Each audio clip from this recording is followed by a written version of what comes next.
tey bés bi dañ ko parrainé ay nit ñu bari ñu nga xamante ne ay doomu dëkk bi lañu jaar ci école bi kon ñoom yaakaar naa ne bés bi tey mun nañu wax ne ñoom ñoo ko organisé kon ci ñooñu dinañ am kenn kuñ ci jox kàddu ndax ginnaaw lañu xaw a bari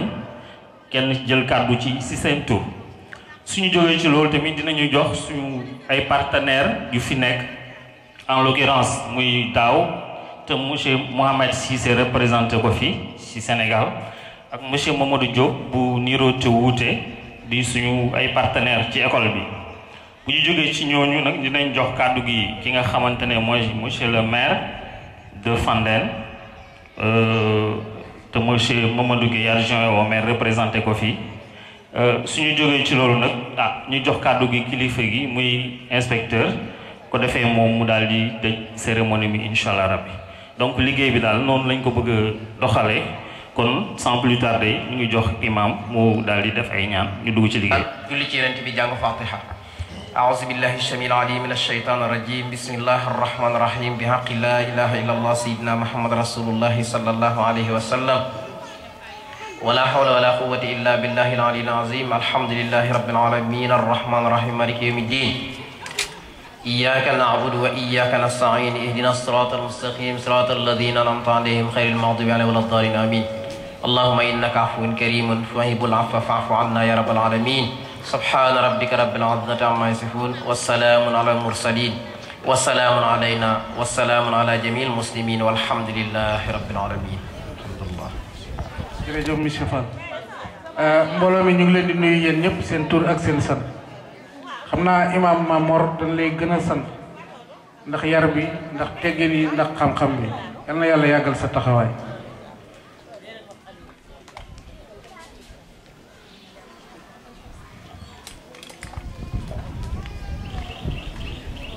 gannaaw ba na sant yàlla di jël kàddu gi ci turu chef de village bi nga xamante ne dafa am empêchement ñoo ngi nuyu mbooloo mi yépp ñi fi teew di nuyu kilifa yi nga xamante ne comme ni ko imam waxee kilifa diine lañu di nuyu kilifa aada yi monsieur l'inspecteur ñoo ngi lay nuyu di la dalal jàmm di am seede yoo xamante ne dañ ko def ci kanam tuuti bala noo deddoo kàddu gi ci personnel enseignant bi nekk fii ci école bi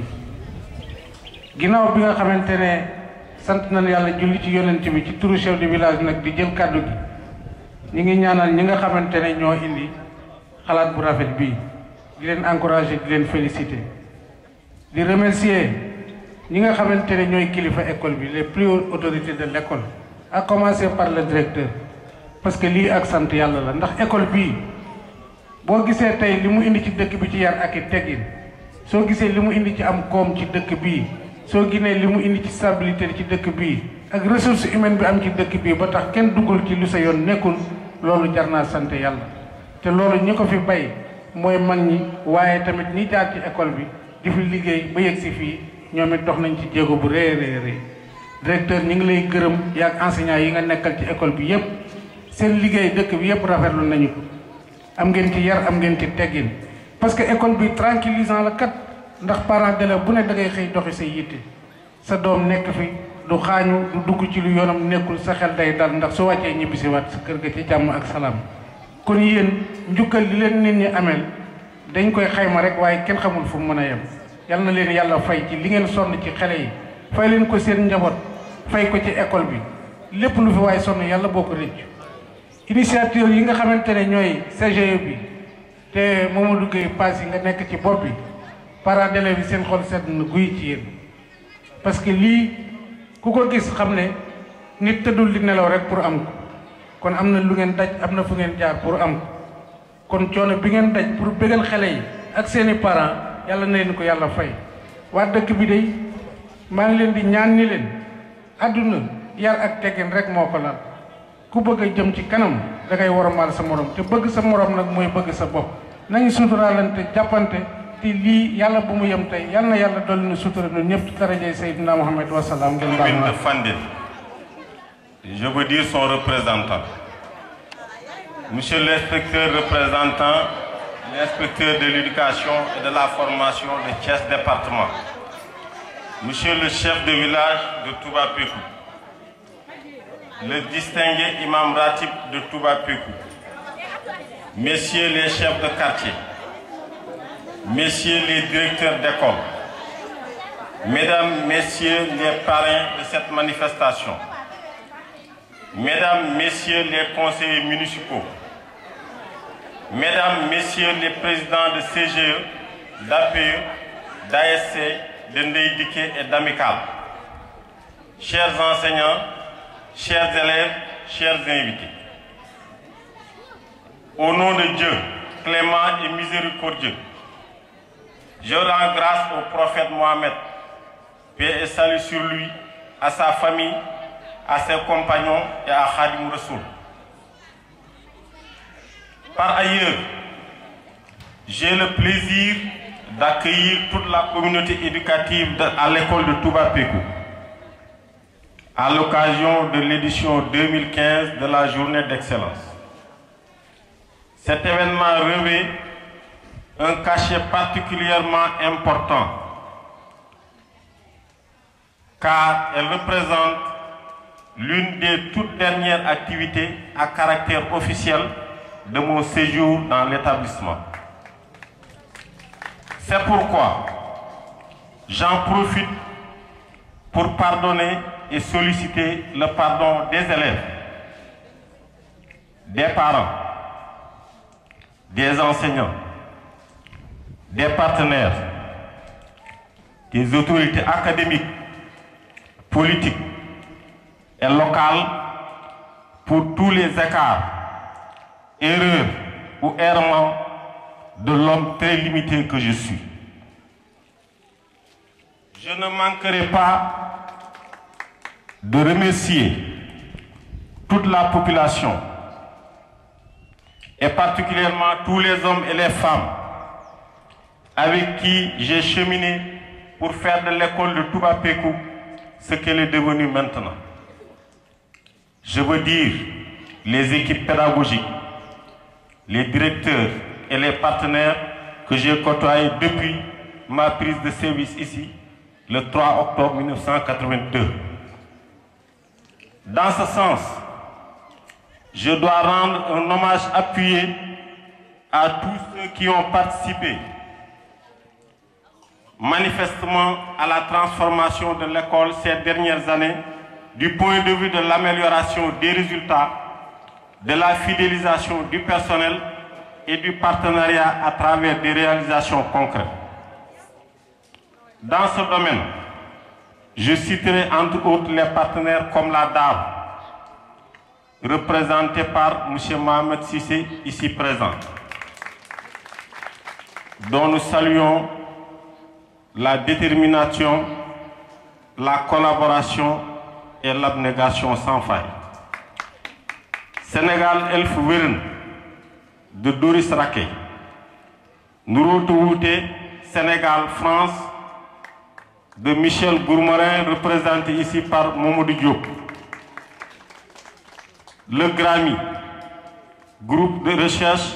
et d'appui en médecine intégrative de Madame Demoron, représenté par Cheikh Diakhaté. Kadior Diankhen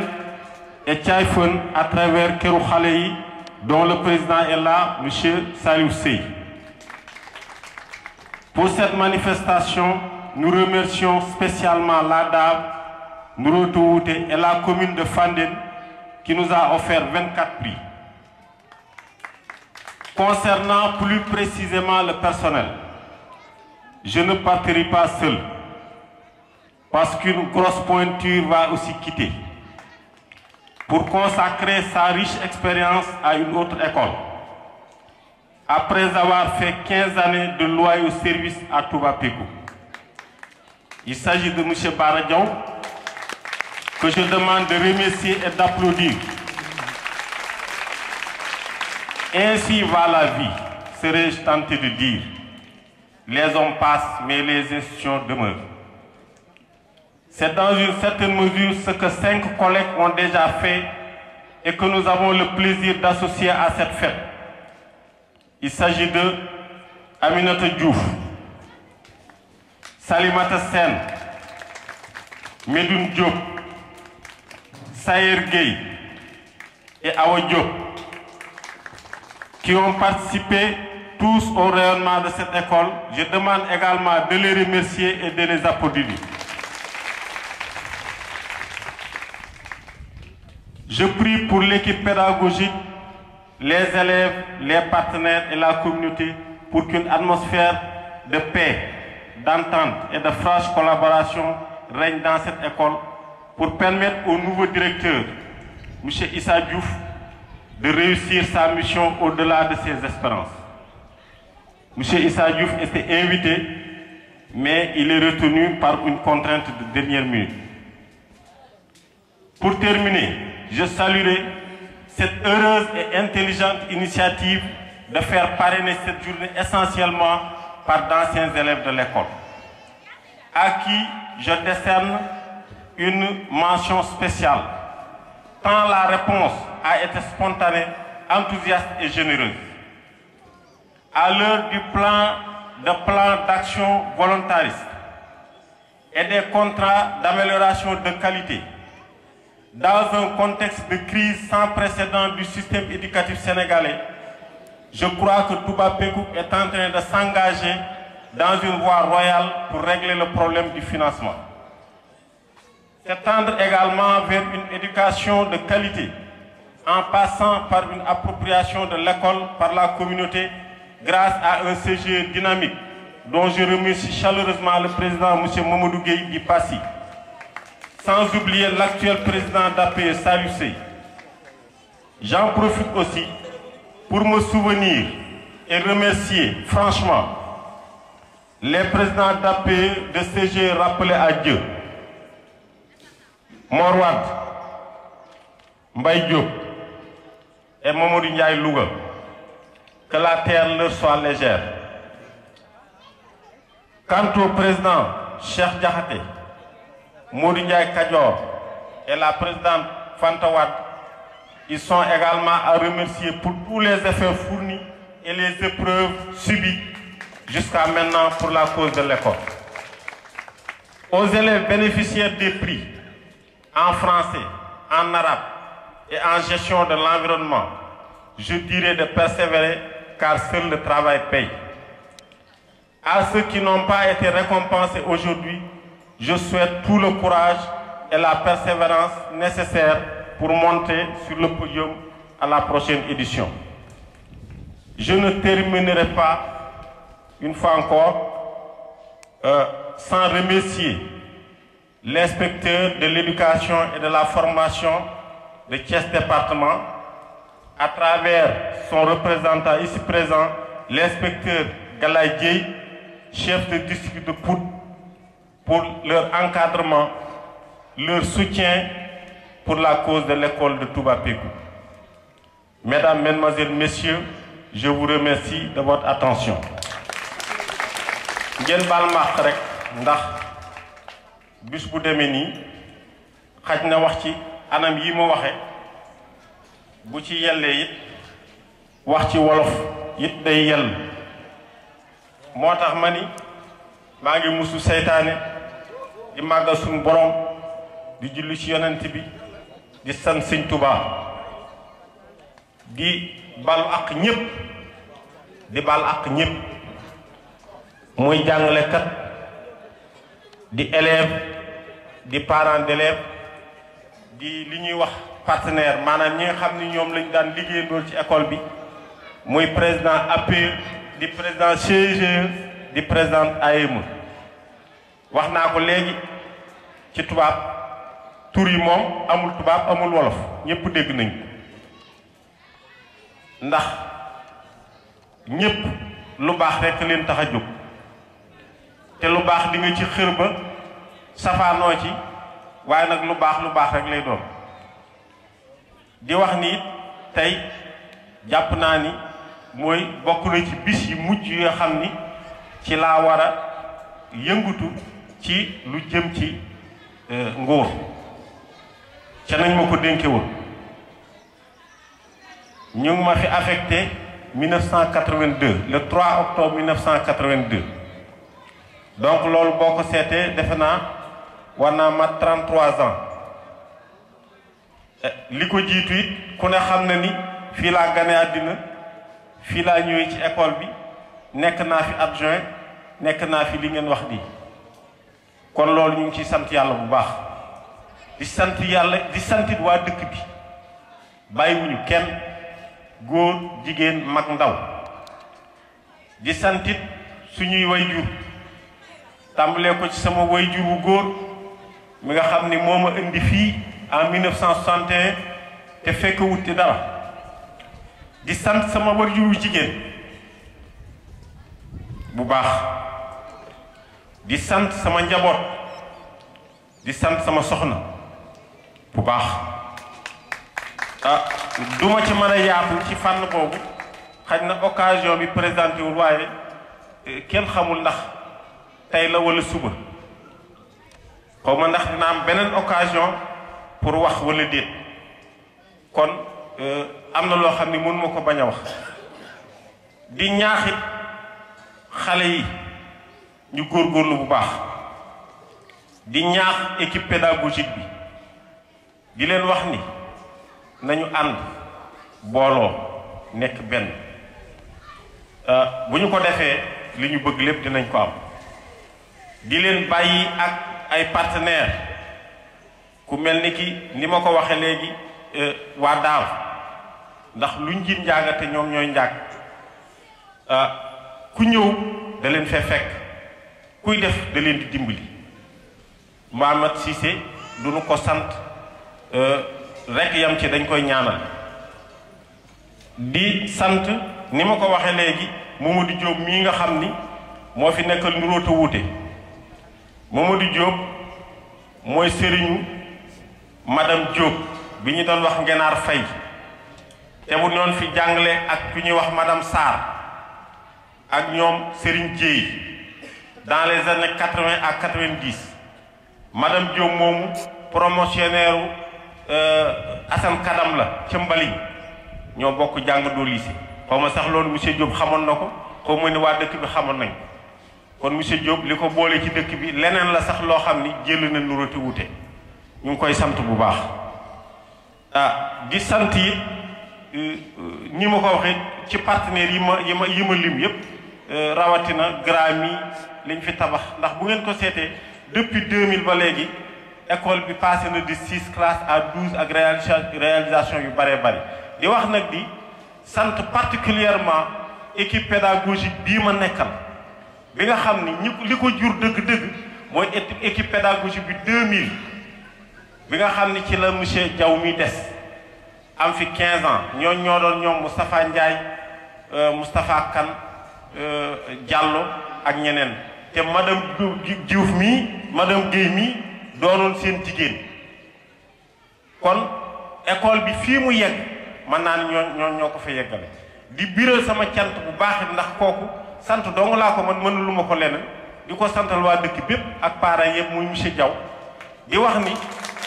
moom itam yàlla dogal na dafa war a quitter waaye day continuer di dimbalee ak encadrer ci beneen école boo xam ne dañ ko fa nommé directeur yaakaar naa ni ku def 15 ans ci barab war a dem ci loolu wax dëgg yàlla dem moo mënta ñàkk rek ni ma ko waxee lim fii juróomi jàngalekat yoo xam ne dañ leen a bëgg a sargal mu tuddoon leen fi léegi dem gii mooy dem googu rek ndax ñoom it jéppiwuñu leen bañuñu leen dàquñu leen dañoo dem ndax ñii dañoo war a jige seen njaboot dañoo dem wala ñii dañoo am promotion kon loolu daal bokk nañ ci liñ doon wax di waxit ni commune Fandène bi ñu ngi leen di sant bu wér a wér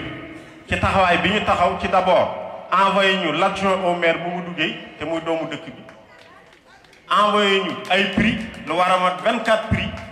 sur une soixantaine ou plus de prix yoo xam ne war nañ ko jox xale yi di beral nag mention pareil yi maanaam ñi ñu bàyyele mbaa ñu nayele leen bis bii te ñuy doomu dëkk bi di wax ni lii expérience la boo xam ni dafa am junj bu mu def rek ni nu nu bëgg sunu école mën na naa mel waaw ndax yuuxul sa bopp ko gën a wóor waaw te xale yi ñëw nañu ñëwin woo xam ni jéggi na day ñun sunu xol sedd na guy sunu xel dal na sunu njort rafet na kon loolu daal bokkoon suñu wax ngeen baal ñu àq bu baax ndax wax ji dañ ciy jaxasoo ndax dañu am émotion ñu baal ñu àq nag ci réaction bi ñu am ndax maanaam day moment bu doy waar ci sunu àddina ndax école bi dafa représenter lu bari ci sunu àddina parce que koo xam ne ba nga amee 6 ans nga ci dugg ba am 60 ans dafa naa ni sa dund mën nu koo tàqaleeg dundu école bi asalaamaaleykum wa rahmatulahi taala wa barakatu. kon ñu ngi sant yàlla julli ci Seydina Muhammad sallallahu alayhi wa sallam ginnaaw bi ñu mayee ñu toog fii tey fekkee jataay bu mel nii dañuy door ci nuyu kilifa yi nga xamante ne bii teew nañ fi tàmbalee ko ci inspecteur mi nga xamante ne bii moo ngang lépp luy njàng mi ci département de Thiès teg ci ki nga xamante ne bii moo fi représenté maire di monsieur Mamadou Gueye teg ci suñu partenaires yi nga xamante ni bii ñoom sonnuñu tàyyiwuñu ci lu jëmale école bi kanam bokk ci kii nga xam ni mooy daaw te Mouhamad Cissé teewal ko fi mu nekk koo xam ni ba école bi sosoo daanaka li teg lu néew la ci dala sonn ku ñëw fekk ko ci ku dem bàyyi ko ci teg ci ki nga xamante bii mooy monsieur Diop xam naa ni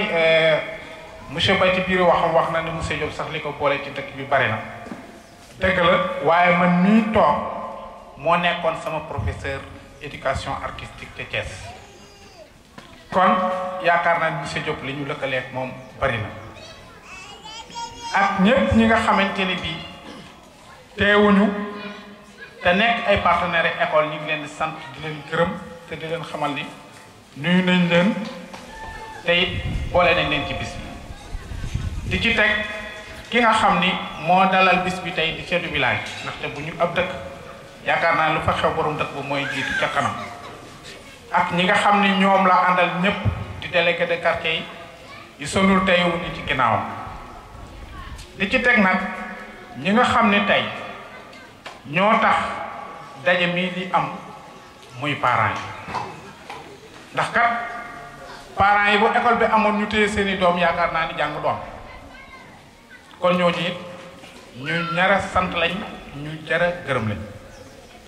ci xam le ni lii di bis bi doonul bis boo xamante ni bii tey lu bees la fi ndax kii nga xam ni moom laa tegu ci ginnaaw Cheikh Diakhaté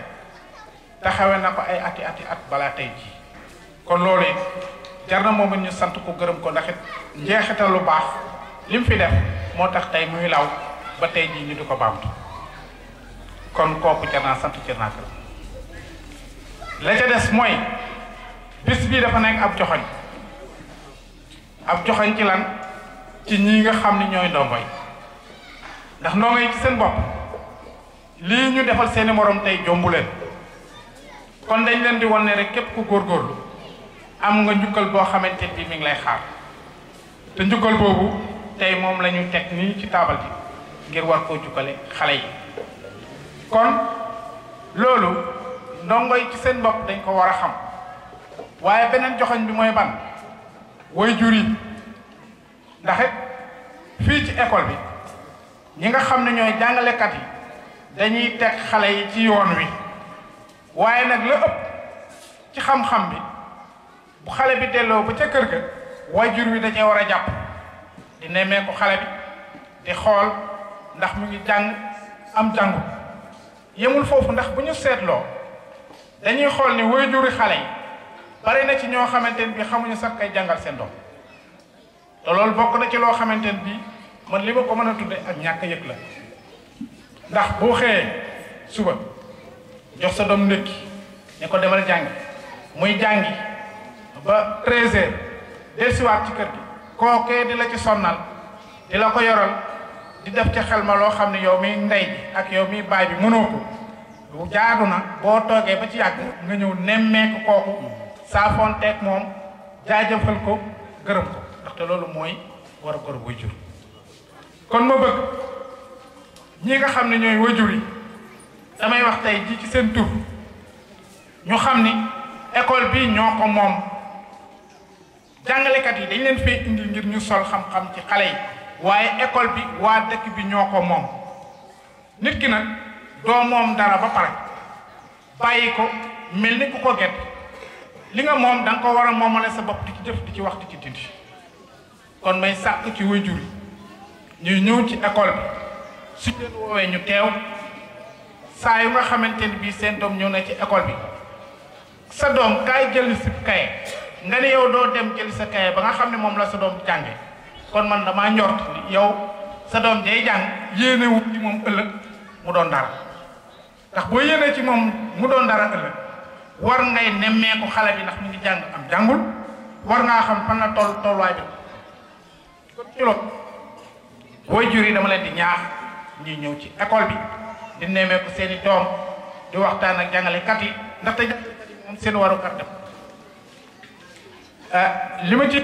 mooy cantan am la ndax kii di directeur di Mamadou Ba bi ñu yàlla defee ñu dugg ci biir école bi ba lënga ni li ñu seetlu ci moom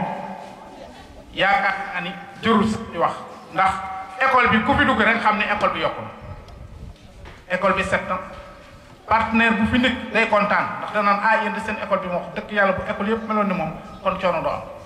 boole ko fu mu toll muy guddi muy bëccëg muy suba muy ngoon mi ngi xëcc ay nit ngir di leen xiir ci ñu ñëw ci école bi jàppale école bi boole koog nag jàngalekatam yi ko wër ñu ànd ñoom ñëpp doon benn di diisoo guddi di diisoo bëccëg ngir école bi jëm kanam ba moo waral école bi tey fi mu toll fi kon directeur jaaraama te comme ni ko soxna si waxee woon léegi dañ lay ñaanal yàlla suñu borom defar la salaire bu dul faj ndax yàlla mën na ko yàlla na ko def di sant partenaires yëpp di sant góor di sant jigéen di sant mag di sant ndaw di ñaan yàlla nag école bi bañ a yem fii te ki nga xamante ni bii tey moo fi war a ñëw di wuuti Mamadou Ba yàlla def mu mel ni Mamadou Ba wala sax mu réew Mamadou Ba kon ñoo ngi sant ñëpp di gërëm ñëpp wasalaam. Monsieur le représentant de l'inspecteur départemental de l'éducation et de la formation de Thiès, Monsieur le représentant de du maire de la commune de Fandène, Monsieur le directeur de l'école élémentaire de Touba Pekouk, Messieurs les directeurs de la cellule pédagogique,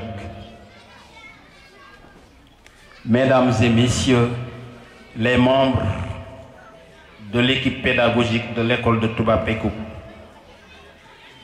Messieurs les représentants de nos vaillants et stratégiques partenaires, Mesdames et Messieurs les présidents des OCB locales, chers invités de marque, aimable population, braves élèves.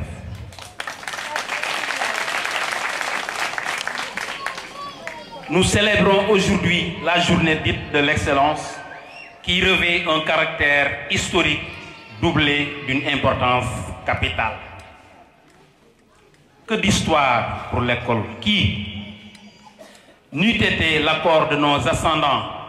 de céder leurs terres et aussi d'envoyer leurs enfants d'alors à l'école occidentale, il n'y aurait pas de fil en aiguille cette suite logique ayant entraîné la cérémonie dédiée aux élèves les plus méritants aujourd'hui.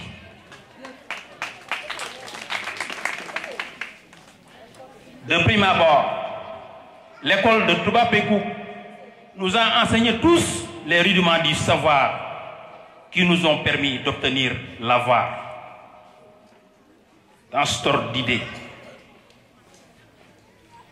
il convient de supposer que l'école a étendu son empire sans pour autant livrer bataille. Pour cette raison donnée, nous sommes redevables à l'école, certes, mais nous ne le sommes pas moins à l'égard des parents. Le Coran nous dit fa amma bi nihmatika rabbika fa hadis. Chers auditeurs, toute œuvre est perfectible, quelle qu'elle soit. Cependant, il urge de profiter de cette tribune pour regarder droit devant nous, tout en nous inspirant de la force de détermination de nos ascendants qui ne tarissent pas d'éloges pour n'avoir jamais baissé les bras dans le passé. De ce point de vue, j'estime que nous sommes devenus ce que nous sommes grâce à leur orientation futuriste. Parce que l'éducation reçue, l'encadrement dont on jouit de manière générale, ont donné les résultats escomptés dont nous savourons présentement. Sans nul doute, on peut penser que les fruits ont répondu indéniablement à la promesse des fleurs. Oui.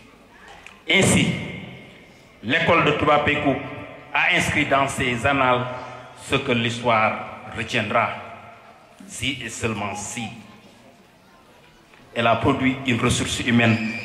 de qualité, diversifiée dans différents domaines de compétences. Car des professeurs d'université, des professeurs de lycée, des professeurs de l'enseignement moins secondaire, beaucoup d'enseignants, des ingénieurs, entre autres cadres, sont passés par les rampes de lancement de cette école avant de poursuivre leurs études supérieures.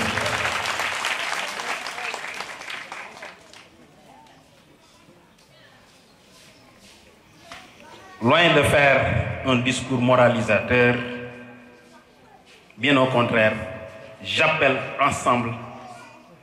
pour qu'on enclenche un processus de développement harmonieux, seul gage de réussite collective d'une part et d'autre part, source d'inspiration pour les générations futures. En d'autres termes, il s'est agi d'élaborer la cartographie des compétences et s'astreindre un champ d'action. À n'en point douter, la maxime du philosophe français Emmanuel Kant reste d'actualité. Je cite: agis de telle sorte que la maxime de ton action puisse être érigée en règle universelle. Fin de citation. En tout état de cause, l'État a décidé que l'organisation et la gestion des écoles restent dévolues désormais aux communautés de tutelle, par le biais de chaque comité de gestion. Il s'y ajoute que le niveau d'organisation est appréciable et le taux de réussite de cette école enviable ces dernières années. Pour ce faire, nous devons l'améliorer ou à la limite le maintenir tel. Ce faisant, permettez-moi de vous signaler au passage que cette performance louable est l'œuvre d'une équipe pédagogique homogène et soudée, sous la direction d'un homme dont les capacités managériales ne sont plus à démontrer, car il a eu à former, dans bien des cas, beaucoup de cadres ici présents parmi nous. Je veux nommer M. Mamadouba, dont je demande de l'acclamer fort, fort, fort.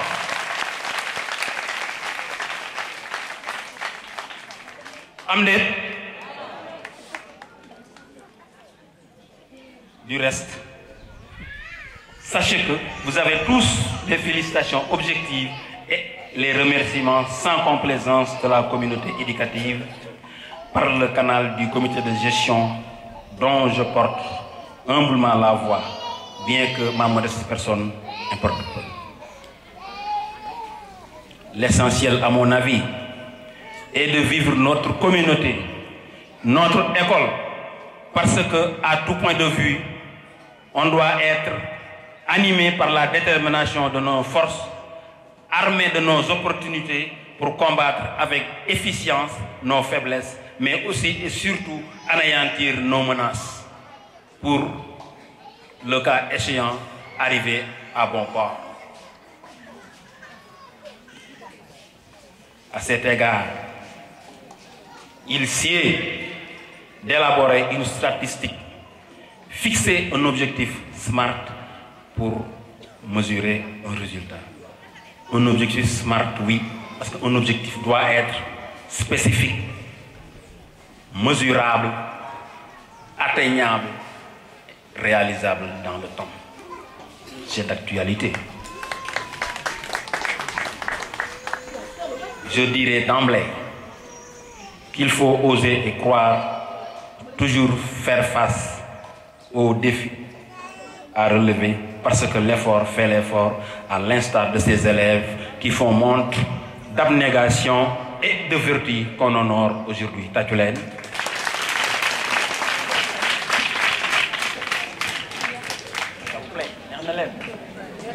Je ne saurais terminer ce speech sans pour autant réitérer un vivant hommage qu'on rend en sus des remerciements de vive voix à tous les partenaires sociaux traditionnels, les parents d'élèves en général et les indiqués en particulier. Sans occulter les partenaires stratégiques, en l'occurrence l'ONG Nurote et sans équivoque l'ONG allemande représentée par M. Mohamed Sissé, dont les mérites se murmurent individuellement tout bas. Mais tenez-vous bien, je le dis haut et fort, si et seulement si, il a bien voulu faire de certains cadres de ce village ce qu'aucun autre n'a daigné faire. Quant à leur orientation et leurs études supérieures payées du début à la fin. En sus, d'autres activités concrètes et variées exécutées dans le village, pour ne citer que cela. Monsieur Sissé, je vous demande de vous lever pour savourer l'acclamation, les ovations du public. Tatulenko.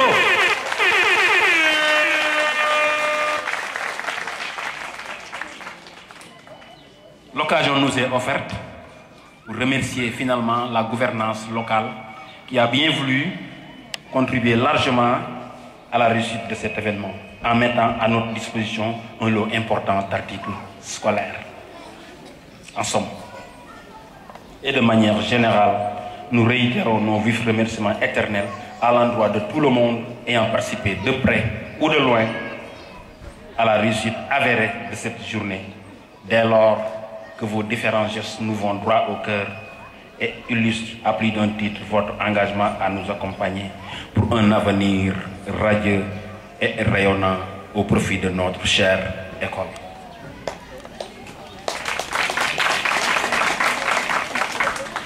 Mesdames et messieurs,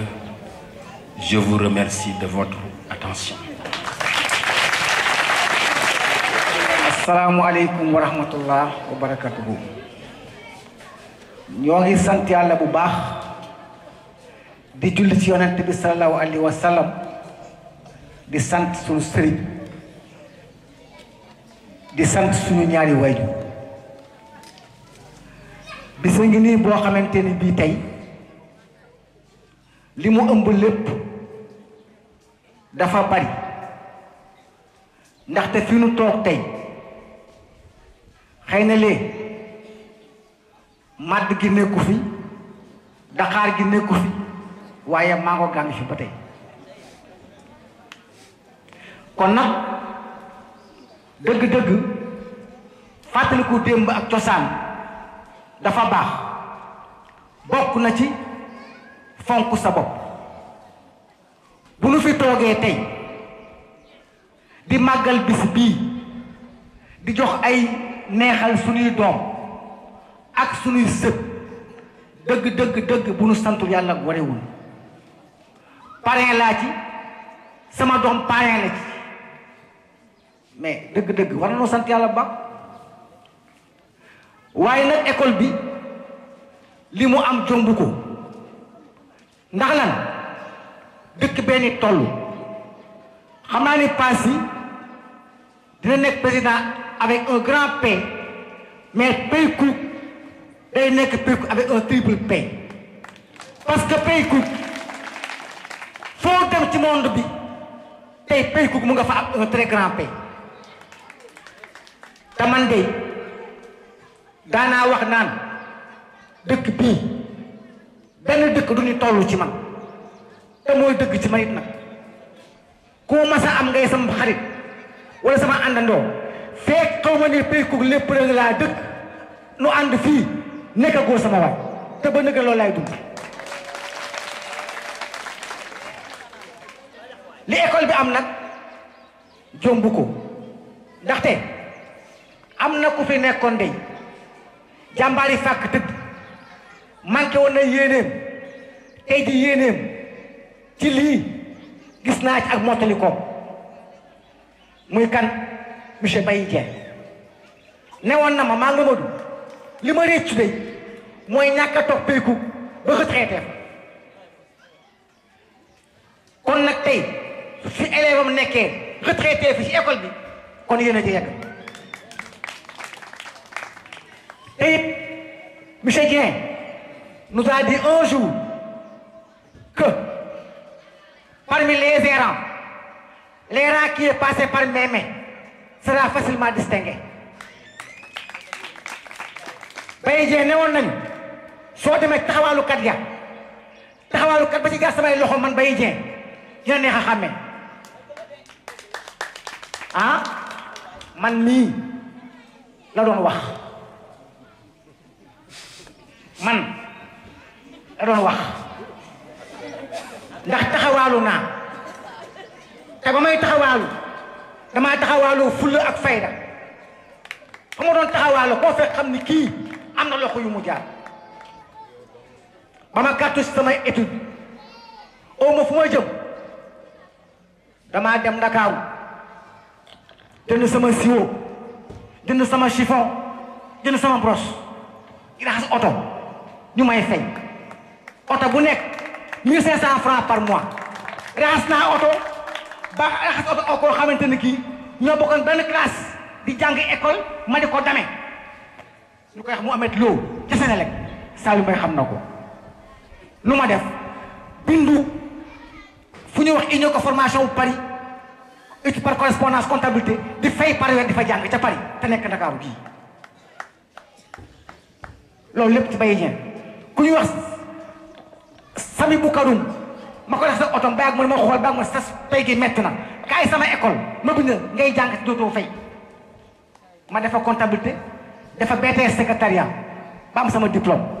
ay satu ki jaay notaire ma nga xam ne moom laa rax sa oto ma 1500 francs par la ma doon fay jël ma ci cabinet ma nekk ku gën a jege ci cabinet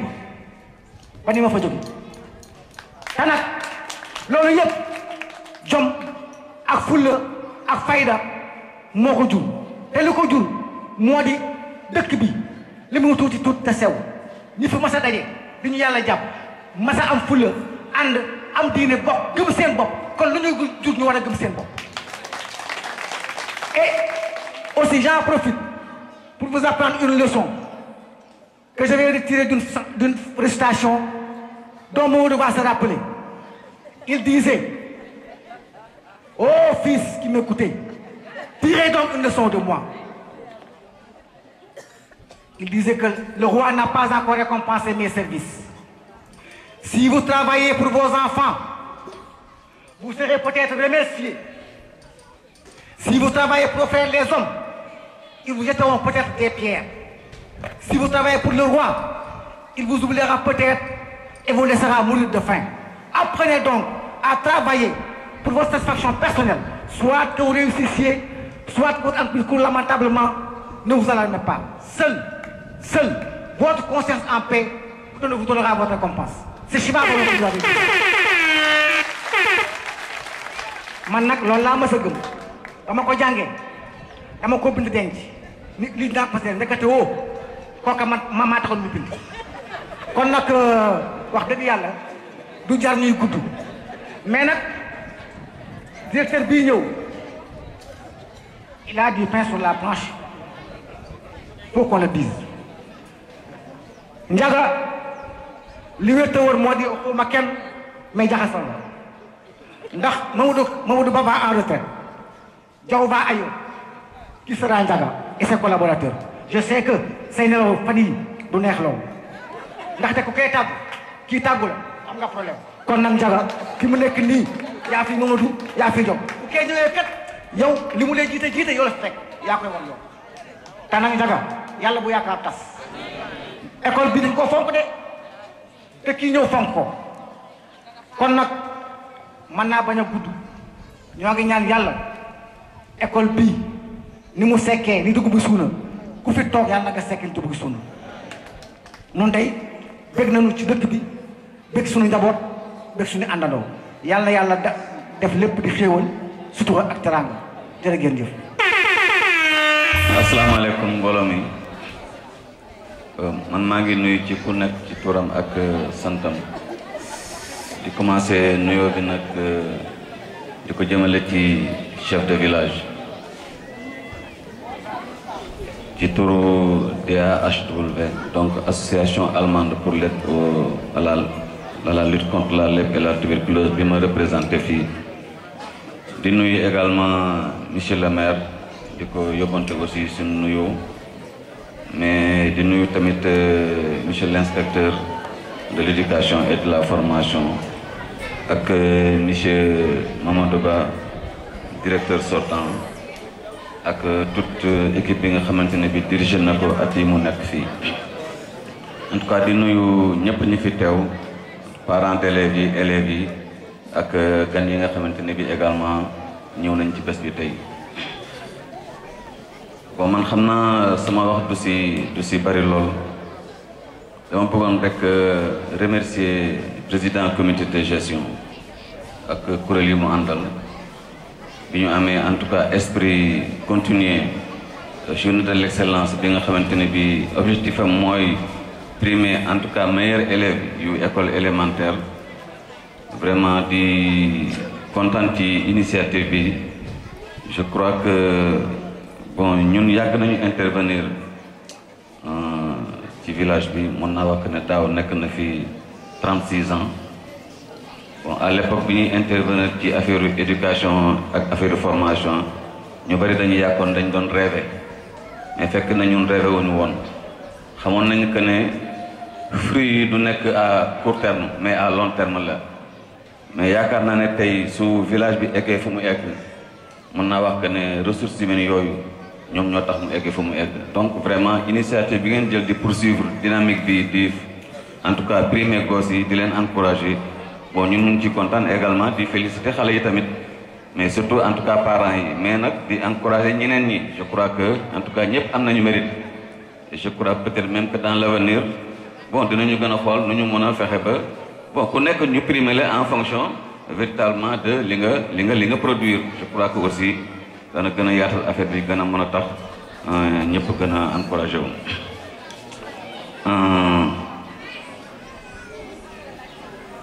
li ma bëggoon wax ci Mamadou Ba muy témoignage boo xamante ne bii dama ko témoigner mu jóge sama xol parce que du lu ma di wax di ngistal di tax ma di ko wax parce que lu nga wax tamit tey yàlla taxul nga wax ko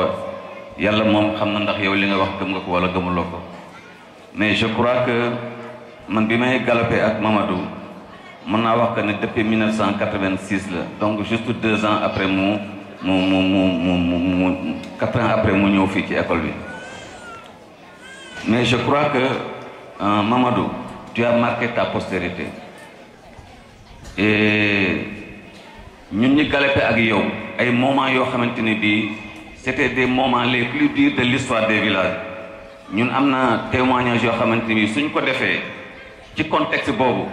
ñu bari war nañu mën a comprendre lan laa bëgg a wax et en passant sama xel dafa nekk ci Pa Mor Wade ak Pa Mbaye Diop parce que xam nga tey neex na ñu bari ñu ngi daw mais am na jamono boo xamante ne bii am na ñoo xamante ne bii ci contexte bu métti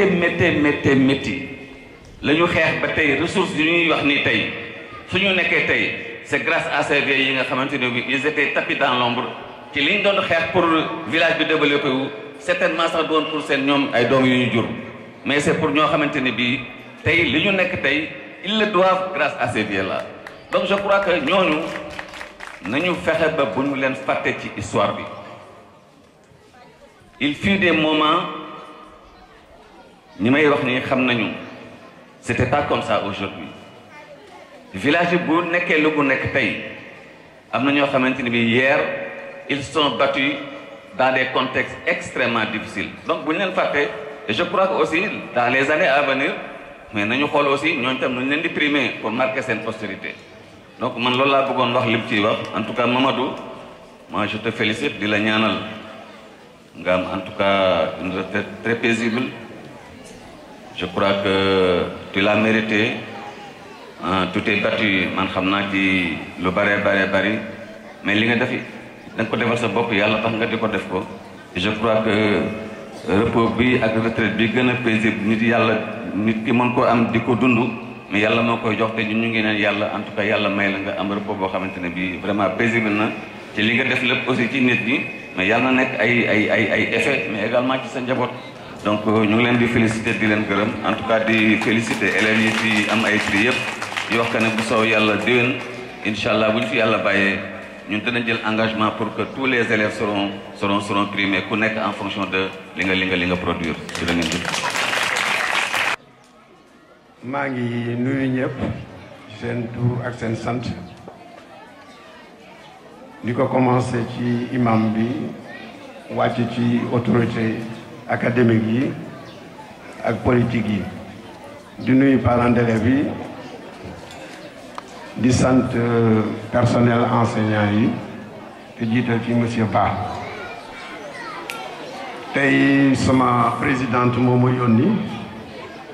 Michel Gourmelin présidente Nouroté Wouté muy association boo xam ne bi mi ngi nekk France di jàppale xale yi nekk ci école yi gën a tuuti Mamadou wax na ko 1984 boobaak léegi fanweeri at ak benn la ci laa jëkk a ñëw ci école bi ma fii ñëw it sama soxna laa doon gunge parce que dañ ko fi affecté woon mais li ñëpp wax rek mooy dëgg 84 bi ma fi ñëwee gis naa école bi ni mu mel 2015 delsi naa fi gis naa école bi mu am beneen visage loolu nag am na lu muy firnde duma attardé wu ci réalisation yi ngeen def mais li ma mën a tënk mooy ku fi ñëw xam ne ñi fi liggéey nañu école bi teg nañ ko ci yoon woo xam ne bi yoon wu baax bi léegi nag bés bi xale yi lañu war a sargal waruma ci woon sax wax parce que ay voix yu gën a autorisé ñi ngi fi mooy wax xale yi ne ñun Nouroté Wouté en tout cas engagement bi daaw jël dama bëgg ngeen déglu ma bu baax parce que dinañ ko def incha allah engagement bi daaw jël ne ñoom dinañ appuyer seen journée de l'excellence incha allah l'année prochaine danañ leen appuyer bu baax am nañ lu ñu def ren mais mbir mi dañu foogoon ne du demee nii mais comme léegi xam nañu ne nii lay demee bu soobee yàlla sunu ngemb dina gën a dëgër déwén ba ñu mën a jëf ju gën a takku liñ def ren mais sama xarit Michel Gourmelin moo ma yónni ci xaritam Mamadou Ba di ko sargal di ko sant bu baax parce que jëkkoon nañ fi dugg ci école bi mais génnoon nañ ci école bi moom xam na li may wax ñu dellusiwaat fekk ko fi mais biñ ko fi fekkee ba léegi Mamadou lu mu ñu wax ne loolu la bëgg a def bu ñu ñëwee loolu la ñu gis ne moom la def loolu nag dafa jafe donc ñun aussi tey ñu teniroon ne comme journée de l'excellence la et c'est un excellent partenaire Michel Ndemale naa ko joxal cadeau bi en guise de remerciement ñu wax Mamadou ba ma ko waxee ne Mamadou day dem retraite toog na tuuti au téléphone mu ne Mamadou loo ci xalaat ma ne ko man li ma wóor moo di ne ku ñëw aussi tu seras obligé de faire comme Mamadou Ba Mamadou Ba am na lu muy ji foofu ci école bi kenn mënatu ko yàq loolu dafay jebbi dafay nekk garab bu mag goo xam ne gi ñun ñëpp dinañ ci mën a feexlu donc Mamadou yàlla na la yàlla sàmm sa retraite bi yàlla na nga ko mérité yàlla na la yàlla jox fanu gudd bu ànd ak wér yàlla na la yàlla defal ay xéewal fii ak fële yàlla na yeex li nga yaakaar ci sëñ Touba yëpp yàlla na la ko yàlla defal ñi ngi lay sant di la gërëm boo xam ne bii suñu xol lañ ko tibbee te lu wér la jërëjëf Mamadou jërëjëf équipe pédagogique bi it ñu ngi leen di jaajëfal ma bëgg la jox nag cadeau bi au nom de Michel Gourmalin mais xam nga tubaab bu lay jox cadeau foog nga xotti ko ñu xool ko.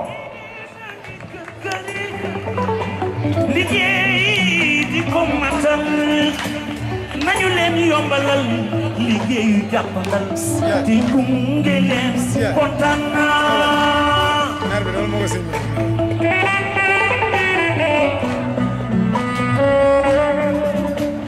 bul xaddi bul nelaw bul toog di dundee naw yi yëngatu leen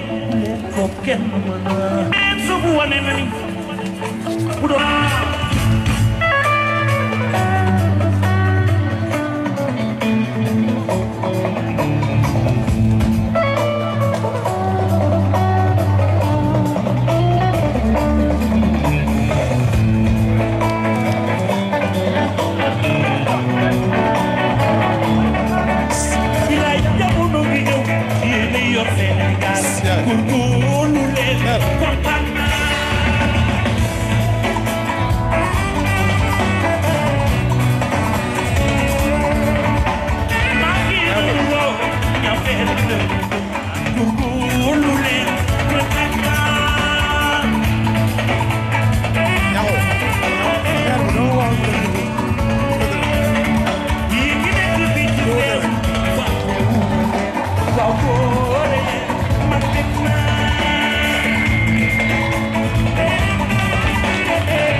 bon man sax dama waxoon du ma jël micro waaye damaa gis ne affaire bi dafa géey ku ci tàccu yàlla nga fekkee déwén ku ci tàccu yàlla boo dee dégguma dara xale yi seen soxla te fii dafa géey dégguma dara tàccu leen dégguma dara voilà merci monsieur asalaamaaleykum mbooloo mi ñu ngi nuyu kenn ku nekk ci turam ak santam di jiital ci nuyoo bi monsieur le chef de village son représentant di teg monsieur l'inspecteur di nuyu imam ratib di ko ñaanal di ko tatagal di nuyu monsieur le directeur di nuyu aussi enseignant le corps enseignant bi nga xam ni teew nañu fii te def organisation bu mel nii dafa naa ne tey moom li olof di wax naan ku gis yàpp xam ne am na lu dee maa xew fii tey je crois que organisation bu mel nii koo gis xam ne am na lu xew li xew nag dañ ko tuddee journée d'excellence mais defe naa ne lekk ci biir ëpp na journée d'excellence parce que ñu bari wax nañ ko hommage bi bari na à l'endroit de monsieur Mamadou Ba ak monsieur Diaw loolu mënul woon bari ñàkk même bu nekkee journée bi journée d'excellence la mënul mën a ñàkk parce que daf ne demee te dafa naa ne dina am beneen occasion pour gën si wax ci monsieur Ba journée d'excellence bi ñu ko dee organisé ni dañuy primer élèves yi nga xam ne c'est les meilleurs élèves dafay tekki tout simplement que ni y a de bons enseignants parce que je crois que bu bon ay enseignants yu baax su amul élèves excellents du am donc kon foog ñu rendre hommage le corps enseignant de l'école de Touba Pekoum waxuma la taux de réussite mais dafa naa ni Mamadou Ba bés dina ñëw xëy na ñu am yeneen occasion pour wax ci mais dafa naa ni moom boo demee retraite Ndiaga wax na léegi nii da ngay dem noppalu ji mais man yaa jàpp naa ni doo noppalu xëy na da ngay changer heure bi ci mbagg bi yóbbu ko ci mbagg bële mais noppalu du fa am man gëm naa loolu. bon te jàpp naa ne aussi boo demee bu la yàlla dimbalee ba nga dem retraite dafa naa ni bu la neexee nelaw parce que Modou vraiment am nga droit reposer jàmm ak salaam parce que def nga ko fi wax nga ko ce repos vraiment doo ci am kersa loolu moom ñëpp xam nañ ko. di remercier itam partenaire daaw parce que daaw tudd nañ ko fi mais daaw dafa naa ni waroon nañ ko gën a tudd parce que cadre yi nekk fii yëpp bu fekkente ne bii étage la bu am sept étage fondement bi école élémentaire bi te dafa naa ni fondement bu dëgërul 7 étage bi te mën a tegu donc élèves yi bu ñu baaxul woon bu ñu demee secondaire du baax bu ñu demee université du baax donc kon dañuy gërëm vraiment ki nga xamante ni kii moo def mooy socle bi mooy fondement bi muy école élémentaire bi war na lu bari. ba ca des tamit moo cité dafa naa ni am na lu bari loo xam ne dëkk bi xamuñu ko xëy na peut-être beneen occasion lañ koy wax parce que programme bi li nga xamante ni formé na ko ci ay cadre daaw bañ koy indi Sénégal ba muy samp Sénégal amul woon rubrique fayal nit mu jàng parce que association d'aide aux lépreux la woon mais grâce à Mohamed Cissé moo ñette xeex ba programme éducation dugg école ñu koy budgétiser moom mi moo ko def parce que au début fonds yi ñu doon envoyé amul woon loolu parce que au début allemand yi d'accord ñu doon parce que ñoom dañ ne seen xaalis malade lañ koy jox mais Mohamed Cissé moo xeex di ko def jaarale ko ci ay colonies di ko def di attirer seen attention ba finalement ñu nangu ko jël programme éducation kooku lépp Cissé moo ko def donc loolu xëy na beneen occasion dinañ ci dellu sax di remercier aussi jigéen ñi ak kuréel yi nga xamante ne nii ñoo ŋànk école bi ba lii am parce que résultat bu amee résultat du doon benn nit parce que résultat bi am école bi yépp du ñu tëb ni directeur moo ko def parce que résultat bu nekk képp koo xam ne kii tu as la main ci résultat yi rek ci nga bokk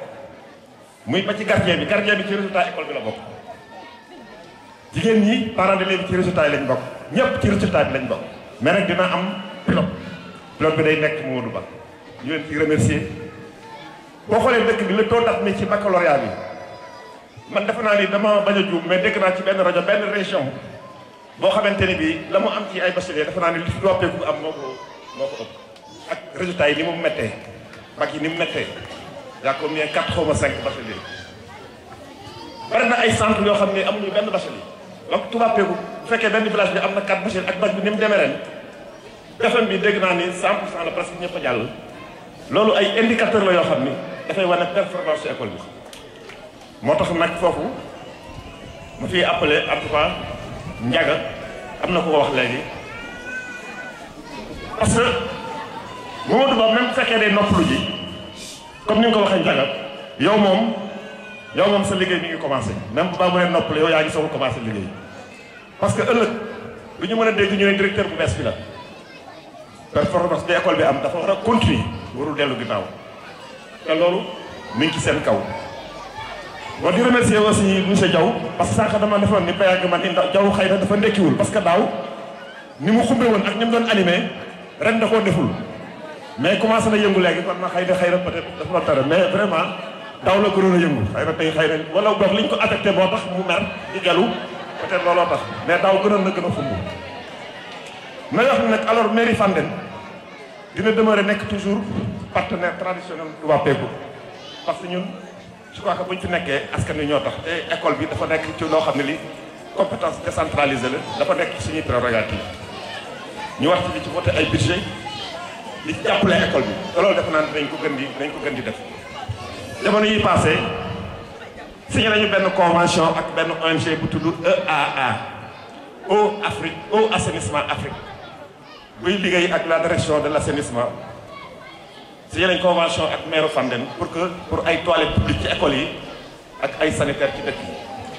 bon donc ñoom jot nañu ñëw fii ci dëkk bi def nañ ci waxtaan je crois que sax y a un représentant de l'école bu ñu jël pour mën a liggéey ak ñoom donc yéen day rentre dans le cadre du partenariat ak d'autres partenaires yoo xam ni ñu ngi waxtaan ak ñoom te incha allah lépp ce sera pour le bien-être de l'école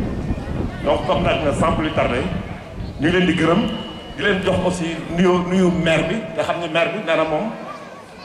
fu mu teg Touba Pekouk ñëpp xam nañ ko ñëpp xam nañ ko xëy na peut-être calendrier moo xaw a demee noonu mais sinon kon lu fi xew rek dañ koy rendre compte lu fi xew ba ci centenaire bi ñuy organisé wu fii wax na ma ni ma loolu il faudrait que ñu xool ñoom nu ñu ko organisé ñu organisé ko parce que nee na Fandène depuis 20 ans ñu ngi koy bëgg a organisé mënuñu ko organisé mu ne ma mais qu'est-ce que vous avez fait pour organiser ça ma ne ko dinaa la mettre en rapport ak monsieur Ba moo ko piloté woon donc loolu du am problème waaw kon ñu ngi leen di gërëm di leen sant yàlla tam aussi ni ñu ko daan defar ay ati at ñu continuer def monsieur Diaw yow fi nga jógee fi nga jëm yàlla na neex parce que ma ni dina dàq fi nga jógee xëy na mais en tout cas fi nga jëm yàlla na nga ko fekk ci jàmm yàlla na nga fa am ndam li nga am fii Mamadou Ba aussi ñu ngi lay ñaanal vraiment nga reposer en paix di ñaanal waa dëkk bi yëpp di ñaanal ñëpp allahumma salli ala sayyidina Muhammad bismillah.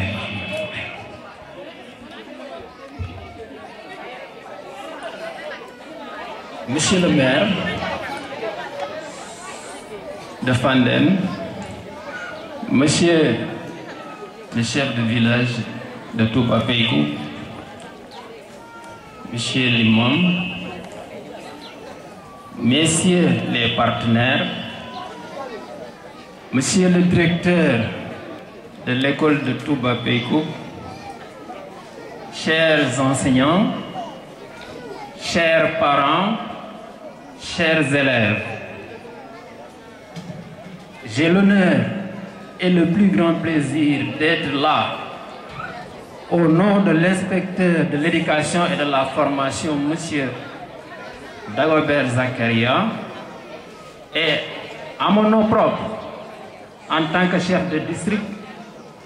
pour fêter avec vous cette journée de l'excellence, la fête des enfants. La cérémonie de distribution de prix est un moment important dans la vie de l'école. Après 9 mois de dur labeur, 9 mois de travail dur, intense, il est bon de se réunir un jour pour joindre l'utile à l'agréable, fêter les meilleurs de l'école. Et c'est un moment fort aussi parce que la distribution de prix fêtée permet à ceux qui ont des prix de continuer à faire des efforts. Mais ça permet aussi à ceux qui n'ont pas de prix cette année de vouloir faire des efforts pour en avoir l'année prochaine. C'est pourquoi c'est toujours un bon moment de le fêter. Cette distribution de prix, comme certains l'ont dit aussi, c'est une distribution de prix plus. Parce que ça coïncide aussi avec un moment important, le départ en retraite de M. Mamadou Ba, le directeur de l'école, le directeur sortant. M. Mamadou Ba, on ne le présente plus. Depuis ce matin, on parle de lui. Et c'est normal. Parce qu'il a marqué cette école, il a marqué ce village. Comme on l'a dit, il mérite des félicitations. Et au nom de l'académie, au nom de l'IF, nous le félicitons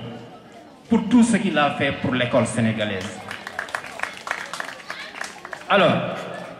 M. Mamadou Ba, si l'école de Pekouk est arrivée à là, il a mis son grain de sel. Et l'école de Pekouk, on ne le présente plus. C'est une école d'excellence. Nous sommes fiers de cette école. Et nous osons espérer que les résultats que cette école a, ces résultats vont continuer, malgré le fait qu'il va en retraite. Parce que, comme certains l'ont dit, les bases sont déjà là, les fondements sont déjà là. Et nous osons espérer, avec l'équipe pédagogique, Parce que s'il a réussi ce qu'il est arrivé à réussir, c'est parce que il l'a fait avec une équipe pédagogique qui mérite félicitations. Une équipe pédagogique, comme certains l'ont dit, soudée. Parce que s'il n'y a pas l'union des cœurs, on ne peut rien réussir. Il faut, mais tout ça aussi, c'est parce qu'il y a un climat de paix. Et c'est grâce à son directeur qui s'est managé. Parce que comme on dit, toute structure est à l'image de son directeur. Donc, s'il a réussi ça avec ses enseignants, ses adjoints, c'est parce que aussi il s'est managé. Mamadou est un travailleur, ça nous le savons tous, sérieux dans le travail. C'est vrai que je ne peux pas, je ne vais pas m'élargir là-dessus parce que peut-être il y aura un moment. Aujourd'hui, ce n'est pas la cérémonie de départ retraite de M. Ba, mais on ne peut pas ne pas parler de M. Mamadou Ba. Alors, je dis maintenant à celui qui va le remplacer, M. Diouf, on lui souhaite la bienvenue. Je pense que lui aussi, bon, comme il est toujours difficile de remplacer une personne. Il est toujours difficile, quel que soit le cas. S'il est un bon travailleur, il est difficile de faire ce qu'il a fait. Donc, c'est difficile de le remplacer. S'il n'est pas travailleur aussi, il est difficile de le remplacer parce que il a laissé un héritage qui sera très difficile. Si les enseignants ici étaient, excusez-moi le terme, des laxistes, si un autre directeur vient, il veut travailler, il aura des problèmes. C'est pourquoi je dis qu'il est toujours difficile de succéder à quelqu'un. Mais vraiment, nous osons espérer, parce que ceux qui m'ont précédé l'ont dit, les bases sont déjà là. L'école, ce n'est pas seulement les enseignants. Il y a les enseignants, il y a les élèves, mais il y a aussi les parents d'élèves. Donc je retourne vers les parents d'élèves. Vous avez aussi la charge, comme on dit, aidez-nous à vous aider. Si vous aidez les enseignants, vous aidez les élèves, vous vous aidez vous-même. Parce que les fruits, c'est vous qui allez les récolter. Ce que je veux dire, c'est que parents d'élèves ont un tir ci école bi.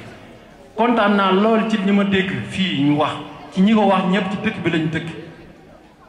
ñooñu taxaw nañu pour jàpp ci école bi quel que soit ku fi ñëw muy Mamadou Ba wala muy keneen. Donc ñooñu maa ngi leen di ñaax encore di wax ni école bi on n'a pas le droit de laisser cette école dans une autre situation que celle qu'elle a.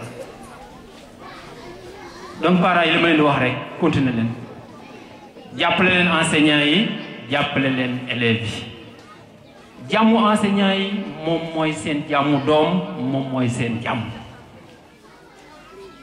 bëgg leen lépp lu ñu leen di woo ci école bi dañoo bëgg école bi jëm kanam ci école bi comme ni ñu ko waxee ñëpp ñoo si mën a jàpp. Aux partenaires je les félicite je les encourage aussi surtout bon je peux parler les partenaires. Il y a d'abord les PTF, partenaires techniques financiers, mais il y a les partenaires locaux. Je veux parler des collectivités locales. Le maire est là. J'ai entendu ce qu'il a dit tout à l'heure. Nous le remercions pour ça. Mais comme on le dit, l'école,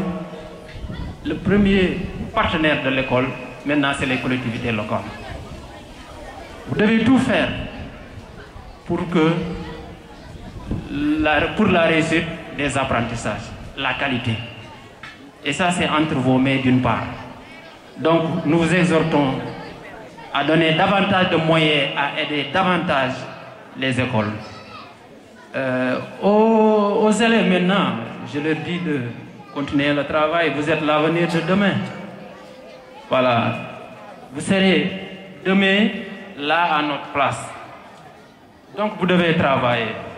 Je vous félicite du travail que vous avez fait. Ceux qui ont les lauréats, ceux qui ont des prix, je les félicite. Mais ceux qui n'en ont pas, faites tout pour que l'année prochaine, vous allez avoir des prix comme vos camarades. Tout ça aussi, c'est grâce à l'équipe pédagogique qui est là. Donc, je ne vais pas m'appesantir davantage. Tout a été dit, je ne fais que répéter. Donc, je salue tout le monde, je remercie tout le monde. L'enseignement est dans une phase où tous les segments doivent s'unir pour sa réussite. Tous les partenaires, tout le monde est maintenant partenaire, tous les acteurs doivent être les partenaires de l'école. Et pour cela, je vais terminer en partageant avec vous cette citation d'un illustre, un éminent homme d'État français qui disait, je le cite, « On ne dira jamais assez combien l'avenir d'un pays dépend de la qualité de ses instituteurs et c'est pourquoi nous devons leur accorder la considération qu'ils méritent. Un pays qui ne respecte pas ses enseignants se suicide. Je le répète, un pays qui ne respecte pas ses enseignants se suicide. » Fin de citation. Je vous remercie.